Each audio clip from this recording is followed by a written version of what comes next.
Yeah, after watching this video in the afternoon, I could not hold my tears.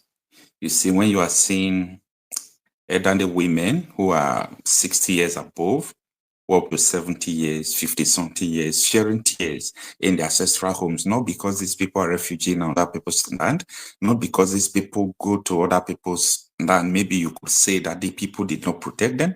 I'm talking about our people, our mothers. Look at how they are sharing tears. That people invaded their land, the government could not save them, the government could not secure their land, the government could not protect them.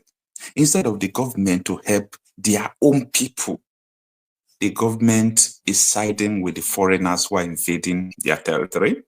The government, they are now siding the invaders, the killers, people who are doing all sorts of things against them.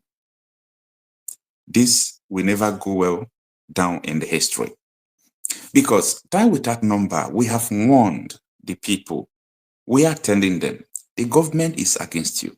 The government can't protect you. The primary responsibility of government, for God's sake, is to protect the lives and property of the people. So any government that is unable to protect the lives and property of the people is nothing. Absolutely nothing. In Nigeria, we don't have government.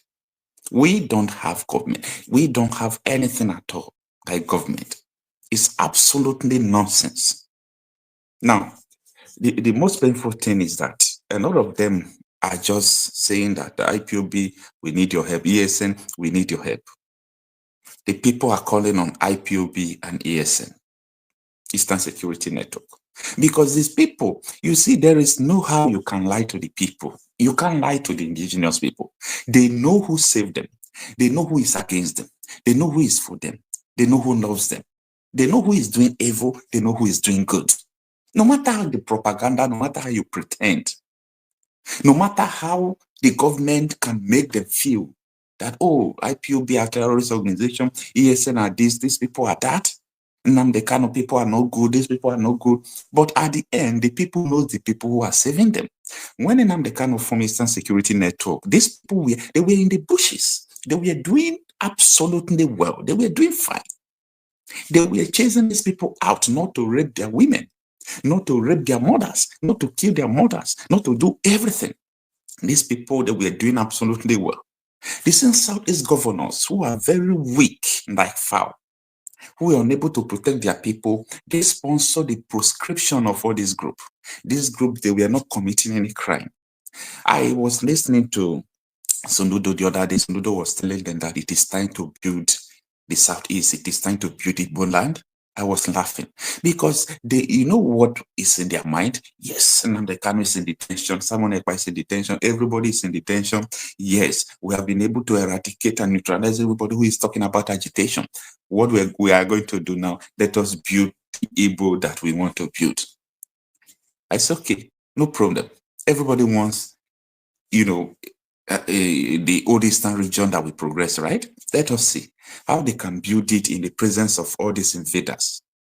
These are the reason why the agitation is tough. These are the reason why people believe that their last hope is a separate nation, not in this Nigeria they find themselves. What happened in Ebonyi State up to today, they pack it into the sand.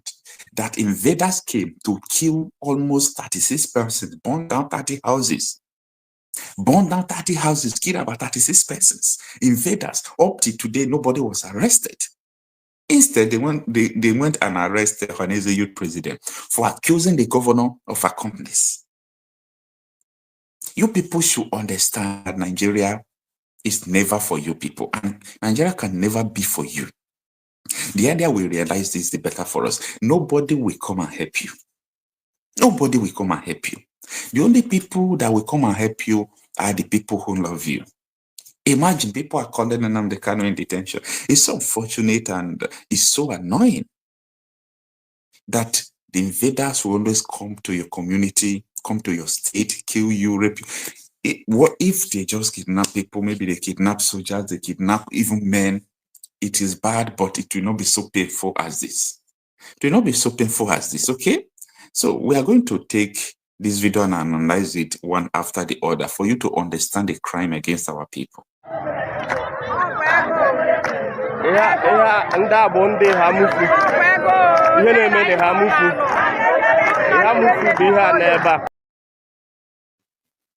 All right. I think let me stop the video there.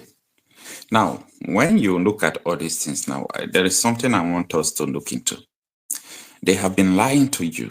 They have been lying to a lot of people. People who are agitating are the causes of insecurity in the Southeast. I have been vindicated, right?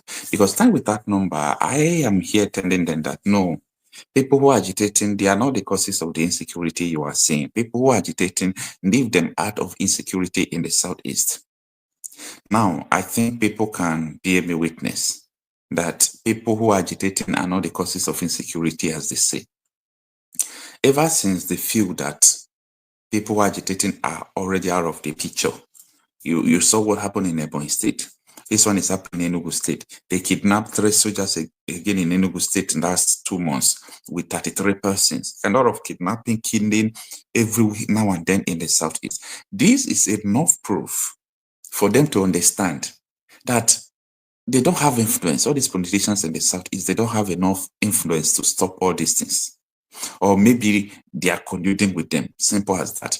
Let me tell you, an average Igbo man believed that the release of Nnamdi Kanu is going to bring the ultimate solution to the South. Before Nnamdi Kanu was put into the detention, the insecurity in the Southeast was contained by the ESN.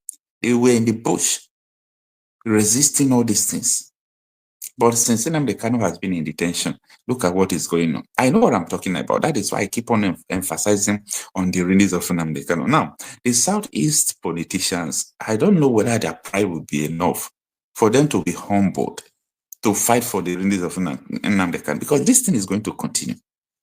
Because the story that came out from Ebonyi State, when the thing happened in Ebonyi State, when they told us that, imagine the military and the police with the deputy governor came to tell them that the issue they had with the Fulani herdsmen, that it is over, that they should not bother preparing for war, that they should not bother leaving their homes, that everything is okay. And after an hour, they left.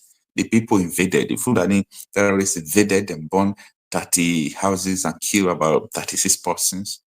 Is that the life you people want to live? And the military came back to tell them sorry after 6 hours that they did not come. Throughout the period, these people were, releasing annihilation against them. They didn't come. And after they come to tell them, oh, we are sorry for the attack, we are sorry for the losses, the military took all their phones in Ebonyi State. They collected all their phones so that these people will not be able to, make calls to their people. They will not be able to video a lot of things that transpired there. Then after they gathered the dead bodies, they packed them to one side. Police were guiding the dead bodies. I was asking them, what prevents these police not to go after the culprits, people who did this? Why can't police go after them? And they said they don't know. Police was guiding the dead body, leaving people who killed the dead body. So you people are just playing dumb. All these things are calculated plan. All these things are calculated plan. There is a rumor, allegedly, that Peter Mbah, the governor of Enugu State, that he gave 30 billion naira through a proxy to a community chief or community chiefs to secure land for the Fulanis. But the people are resisting it. And they told them that if you people resist it, anything that happens to you people is your people's business. That was what Femi Adesina, the essay to Buhari, told the whole Nigeria, that release your land for the Fulanis, that people who are alive are the one who drive for land. You should choose your life or your land. They threaten them. Up to today, nobody talks about it. All this thing going on is really enough for someone to cross his mind and said, enough is enough. Enough is enough. There is nothing good about this country now. What are you getting now from Nigeria? Apart from if you're a friend to a politician, you're a brother to a politician, the notes they are collecting, they collect notes, they give to you. Apart from all those things, what else are you getting from Nigeria? What else? Absolutely nothing. I didn't say anything at all. I didn't say anything someone is gaining from this country. I didn't see anything. What are you gaining from this country? For me, I'm not gaining anything. Absolutely nothing.